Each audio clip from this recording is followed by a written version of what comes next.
प्रेम रिश्तों की कड़वाहट दूर करने की असरदार दवा है। मिश्रा जी की लड़की रिया शादी के लायक हो गई थी। मिश्रा जी रिया के लिए हर जगह रिश्ता देखते, लेकिन कहीं कोई बात नहीं बनती। कुछ समय बाद मिश्रा जी के दोस्त रिया के लिए एक अच्छा रिश्ता लेकर आते हैं। सभी लोग इस शादी के लिए तैयार हो जाते हैं। बड़ी धूमधाम से मिश्रा जी रिया की शादी करते हैं और रिया अपने ससुराल आ जाती है। शादी के कुछ दिन तक तो सब कुछ सही चलता है, लेकिन फिर धीरे धीरे रिया की सास रिया में नुक्स निकालना शुरू कर देती है और ताने देना शुरू कर देती है। रिया जब भी कोई काम करती तो उसकी सास कहती कि ऐसे नहीं ऐसे करो। जब रिया खाना बनाती तो उसकी सास कहती कि ऐसे नहीं ऐसे बनाओ। रिया रोज रोज की इन तानों और नुक्स से परेशान हो गई थी और कभी कभी अपनी सास को जवाब भी दे देती थी, जिससे रिया की सास रिया से चिढ़ जाती थी। एक दिन मिश्रा जी रिया को लेने के लिए आते हैं। रिया अपने पिताजी के साथ अपने घर चली जाती है। एक हफ्ते बाद मिश्रा जी रिया से कहते हैं कि चलो तुम्हें तुम्हारे ससुराल छोड़कर आ जाता हूँ। रिया अपने पिताजी को साफ मना कर देती है कि अब वह कभी भी अपने ससुराल नहीं जाएगी।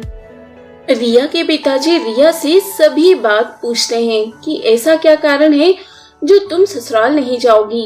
रिया अपने पिताजी को सारी बात बता देती है। मिश्रा जी रिया को बहुत प्यार से समझाते हैं और कहते हैं कि एक बार मेरे कहने से ससुराल चलो और जैसा मैं कहता हूँ वैसा ही करना। फिर सब कुछ ठीक नहीं हुआ तो तुम हमेशा के लिए अपने घर आ जाना। रिया हाँ कह देती है।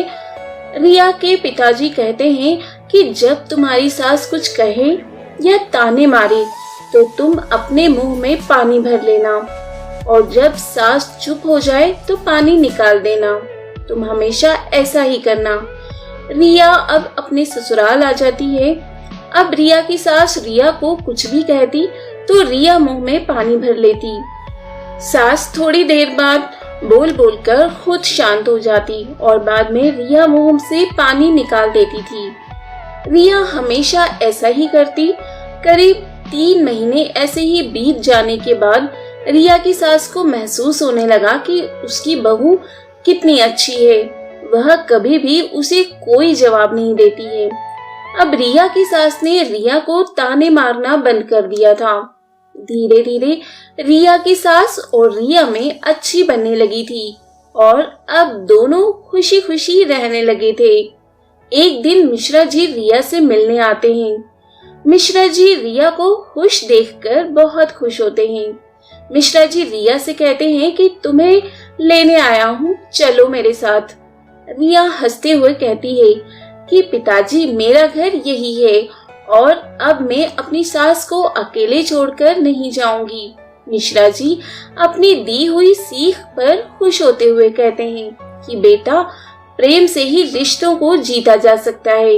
यदि तुम भी हर बार अपनी सास को जवाब देती रहती तो आज ऐसा न होता। तो दोस्तों, आप भी रिया की तरह रिश्तों में आई कड़वाहट को इसी तरह से दूर करना चाहेंगे? यदि हाँ तो हमें कमेंट बॉक्स में अपना आंसर जरूर दें और इसी तरह की और भी कहानियाँ सुनने के लिए आप हमारी चैनल को सब्सक्राइब जरूर कर लें। धन्यवाद।